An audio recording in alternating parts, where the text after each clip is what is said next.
Hello students, welcome to study hour channel. आज हम पढ़ेंगे पॉलिटिकल साइंस सेक्शन बी की chapter number 4 judiciary, composition of supreme court, function and judicial review. ठीक है, तो इस चैप्टर में हमें सुप्रीम कोर्ट के बारे में पढ़ना है। तो let us start the lecture. तो चैप्टर को टॉपिक वाइज और क्वेश्चन वाइज स्टार्ट करने से पहले सबसे पहले हम ये समझते हैं कि what is the meaning of judiciary, यानी जुडिशरी का क्या मीनिंग होता है। तो according to the law, the institution providing justice is called judiciary. यानी लॉ के अकॉर्डिंग जो भी इंस्टीट्यूशन के थ्रू हमें जस्टिस प्रोवाइड होता है तो उस इंस्टीट्यूशन को हम क्या कहते हैं, जुडिशरी, यानी हमारी न्याय पालिका। और यदि हम इंडिया से रिगार्डिंग यदि बात करते हैं तो जो सुप्रीम कोर्ट है वो हमारा सुप्रीम जुडिशरी है, हमारी न्यायपालिका है। तो according to the Indian law, the supreme institution of justice of the Indian judiciary is known as supreme court. यानी हमारे इंडिया में जो जस्टिस का सुप्रीम इंस्टीट्यूशन है उसे हम किस नाम से जानते हैं, उसे हम जानते हैं सुप्रीम कोर्ट के नाम से। ठीक है, तो आज का हमारा लेक्चर हमारे इंडियन जुडिशरी से रिगार्डिंग है। तो सबसे पहले हम बात करते हैं कि what is the main role of judiciary. यानी जुडिशरी जो है, यानी जो हमारा मेन जो जस्टिस का जो इंस्टीट्यूशन है उसका मेन रोल है वो क्या है। तो the main role of judiciary is to protect the rule of law. ठीक है, यानी रूल ऑफ लॉ को प्रोटेक्ट करना, यानी कानून का जो शासन है, जो नियम है, उसको प्रोटेक्ट करना and ensure the supremacy of law. और जो सुप्रीमेसी है लॉ का उसको मेंटेन करना, उसको एंश्योर करना, उसको स्टैब्लिश करना। यानी जो भी हमारा लॉ है उसको प्रोटेक्ट करना और लॉ की सुप्रीमेसी को मेंटेन करना, ये हमारी जुडिशरी का मेन फंक्शन है। What is the sense of rule of law, यानी रूल ऑफ लॉ का सेंस क्या है, इसका मीनिंग क्या है कि that the same law applies to the all rich and poor man and women. यानी जो भी लोग हैं उनके लिए जो भी लॉज है वो सेम वे में और सेम तरीके से अप्लाइज होगा, उसमें किसी भी तरह का जो चेंजेस है वो नहीं किया जाएगा। यानी लॉ है वो सबके लिए समान है। This is the sense of rule of law. और रूल ऑफ लॉ को प्रोटेक्ट करना और लॉ की सुप्रीमेसी को इंश्योर करना, this is the main role of judiciary. The next question is कि what is the need for an independent judiciary in India। यदि India से रिगार्डिंग हम बात करें तो सुप्रीम कोर्ट है वो हमारा जो है क्या है, वो मेन या सुप्रीम इंस्टीट्यूशन है जिसके थ्रू लोगों को जस्टिस है वो प्रोवाइड किया जाता है। तो इंडिया में ऐसा कहा जाता है कि एक इंडिपेंडेंट जो जुडिशरी है वो स्टैब्लिश की गई है, जो कि रूल ऑफ लॉ एंड जो सुप्रीमेसी ऑफ लॉ है उसको मेंटेन करेगी, एंश्योर करेगी। इसके साथ साथ ही एक इंडिपेंडेंट जुडिशरी स्टैब्लिश की गई है, तो वो क्यों की गई है, इसका मेन रीज़न क्या है, इसकी नीड क्या है। तो इसका आंसर होगा in order to protect the constitution and fundamental rights. यानी कॉन्स्टिट्यूशन को प्रोटेक्ट करने, यानी कॉन्स्टिट्यूशन में जो भी प्रोविज़न गिवन है उन सारे प्रोविज़न को इम्प्लीमेंट करवाना, उसको प्रोटेक्ट करना, fundamental rights of Indian citizens को प्रोटेक्ट करना and to ensure the rule of law को अप्लाई करवाना। ठीक है, on the same all citizens equally. इसके साथ हमारा जो फेडरल सिस्टम है उसको प्रोटेक्ट करने के लिए एक इंडिपेंडेंट जुडिशरी की क्या है, नीड है इन इंडिया। यानी इंडिया में हमें जैसे कि पता है कि हमारी जो कॉन्स्टिट्यूशन है वो सुप्रीम है। तो कॉन्स्टिट्यूशन को प्रोटेक्ट करने के लिए, इंडियन सिटीजन्स के फंडामेंटल राइट्स को प्रोटेक्ट करने के लिए, रूल ऑफ लॉ को इंश्योर करने के लिए एंड फेडरल सिस्टम को प्रोटेक्ट करने के लिए एक इंडिपेंडेंट जुडिशरी है वो स्टैब्लिश की गई है। द नेक्स्ट क्वेश्चन इज कि right any two function of the judiciary. यानी जुडिशरी के कोई सी दो फंक्शन बताने हैं। तो पर्सन के फंडामेंटल राइट्स को प्रोटेक्ट करना and solve the dispute in accordance with the law. यानी जो भी डिस्प्यूट्स हैं among the states, among the people and states, among the union and states, उन सारे डिस्प्यूट्स को विद द लॉ के अकॉर्डिंग सॉल्व करना, this is the main function of judiciary. The next question is कि what does the judicial review means. यानी judicial review है, इसका क्या मीन है। तो हम यदि एज ए जुडिशरी में बात करें तो judicial review and judicial activities, ठीक है, ये दो इंपॉर्टेंट जो टर्म्स हैं वो हम देखने को मिलते हैं। तो सबसे पहले हम समझते हैं कि what is the meaning of judicial review.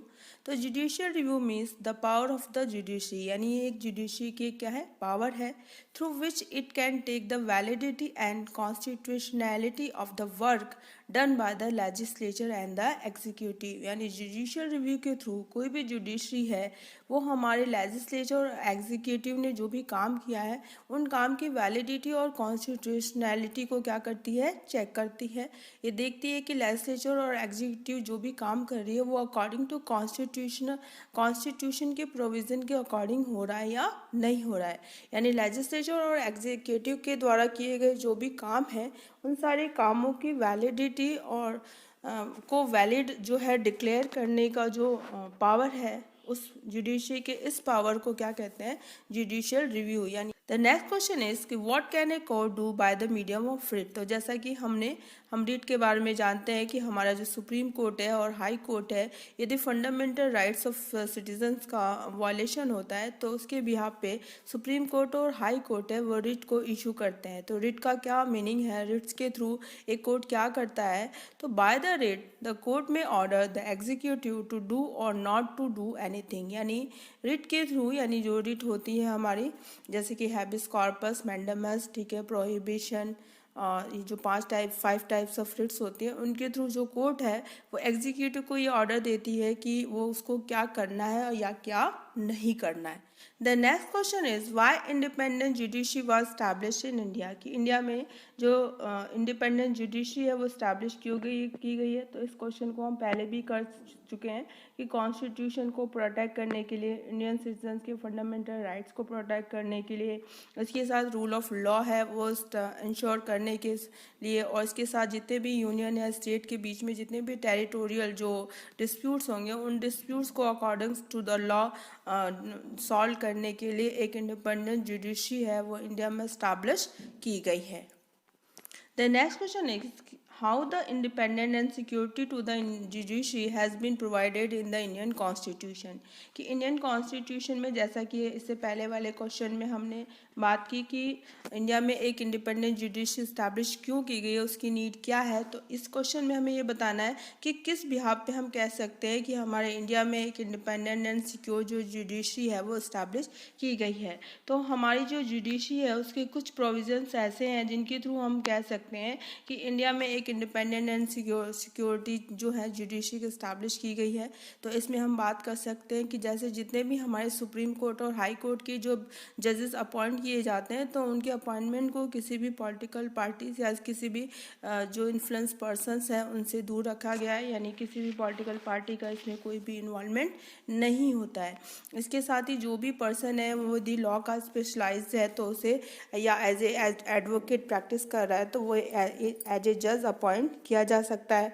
इसके साथ ही जजेस को जो उनकी पोस्ट है उससे रिमूव करने का जो प्रोसेस है वो भी बहुत ही क्या है, बहुत ही हार्ड है। उसका टेन्योर फिक्स किया गया है और इसके साथ साथ ही उनके जो रिमूवल है उनकी पोस्ट से जो रिमूवल का प्रोसेस है by the impeachment process, that is also very difficult और इजीली उन्हें उनकी पोस्ट से जो है वो रिमूव नहीं किया जा सकता है। इसके साथ साथ ही जो भी हमारे जजेस हैं उनके काम को क्रिटिसाइज़ नहीं किया जा सकता इंडिविजुअली।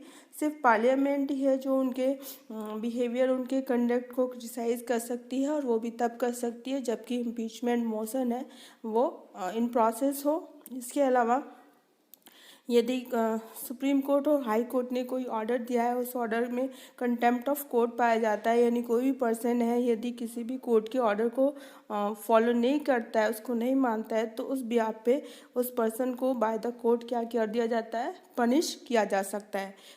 तो ये कुछ हमारे जजेस और कोर्ट की पावर है जिनके बिहाफ पे हम कह सकते हैं कि इंडिया में एक इंडिपेंडेंट और सिक्योर जो जुडिशरी है वो इस्टेब्लिश की गई है।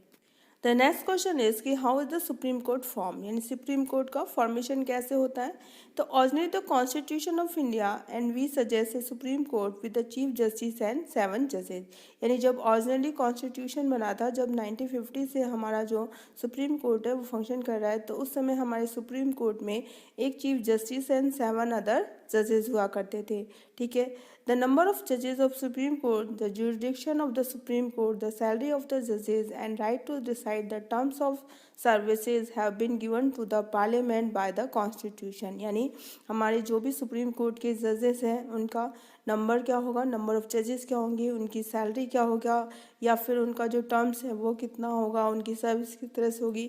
तो ये सब डिसाइड करने का जो पावर है वो किसके पास है, पार्लियामेंट को दिया गया है अंडर द आर्टिकल 1 to 5। और एक बार जब पार्लियामेंट के थ्रू ये डिसाइड हो जाता है तो उनके टेन्योर पीरियड में उनके टेन्योर पीरियड में इनमें से किसी में भी किसी भी तरह का जो ऑल्टर है, जो चेंजेस है, वो नहीं किया जा सकता है। तो आर्टिकल 1 to 5 के अकॉर्डिंग पार्लियामेंट को हमारे नंबर ऑफ जजेस in the supreme court, jurisdiction of the supreme court, salary है, उनका टर्म्स है, उनकी सर्विसेज हैं, ये डिसाइड करने की पावर दी गई है। The number of judges of the Supreme Court has been increased by Parliament, amending the laws from time to time। लेकिन हमारे जो जजेस सुप्रीम कोर्ट के उनके नंबर को पार्लियामेंट ने अमेंडमेंट करके टाइम टू टाइम क्या किया है, उसको इंक्रीज़ किया है। तो इस तरह से 1985 तक यदि बात करें तो हमारे सुप्रीम कोर्ट में 1 चीफ जस्टिस एंड 25 अदर जजेस थे। ठीक है। इन 2008 द नंबर ऑफ जजेस including the chief justice was 31। 2008 तक बात करें तो हमारे सुप्रीम कोर्ट में टोटल कितने जजेस थे, 31, इंक्लूडिंग उसमें चीफ जस्टिस ऑफ इंडिया भी है। क्लियर। और इन जजेस को नॉमिनेट करने का जो काम है वो कौन करते थे, प्रेसिडेंट करते थे। In order to appoint the Supreme Court judges, the President must consult the Chief Justice of India। ठीक है। और सुप्रीम कोर्ट के जजेस को अपॉइंट करने से पहले प्रेसिडेंट को, जो चीफ जस्टिस है इंडिया, उनसे क्या करना पड़ता था, कंसल्ट करना होता है। Under special circumstances the chief justice of India obtain the permission of the president of the India to appoint the ad hoc जजेस। और कुछ यदि स्पेशल सर्कमस्टेंसेस है तो उस भी आप पे हमारे जो CJI हैं, यानी चीफ जस्टिस ऑफ इंडिया है, वो प्रेसिडेंट की परमिशन से ज़रूरत होने पे स्पेशल सर्कमस्टेंसेस में एडॉक पे भी जजेस को अपॉइंट कर सकते हैं। क्लियर। तो ये इस तरह से हमारा फॉर्मेशन ऑफ सुप्रीम कोर्ट है। आज के टाइम में हमारा जो जजेस को अपॉइंट करने का जो सिस्टम है, कॉलेजियम सिस्टम के नाम से जाना जाता है।